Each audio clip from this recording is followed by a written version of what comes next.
Hello friends, welcome back to SR education. तो गोटे बहुत बड़ा अपडेट रही कि पीजीटी लिखित परीक्षा को बातिल करा जायछि।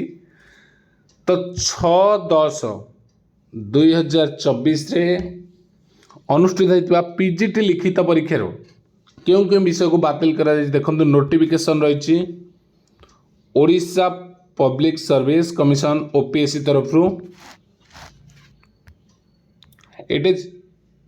It is for information of all concerned that the written examination of optional subject paper 1 and paper 2 for recruitment the post of postgraduate teacher in physics, mathematics and Odia जो थिला एग्जाम फिजिक्स मैथमेटिक्स ओडिया ताको reschedule कराई schedule to be held on 6/10/2024 is hereby cancel due to unavailable questions. Okay,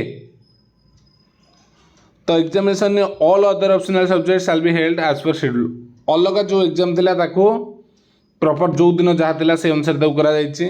Etah J OPSC तरफ आछि सेमति देखो बालेश्वर मध्ये exam time रे गोटे नोटिफिकेशन प्रति सेंटर रे मध्ये मरा जायतिला। एटा मैथमेटिक्स फिजिक्स ओडिया रो एग्जाम को कैंसिल कराइछि। एटा नेक्स्ट टाइम पुणी कंडक्ट करा जिवो। ठीक अच्छे, तो ये नोटिफिकेशन। Okay, thank you.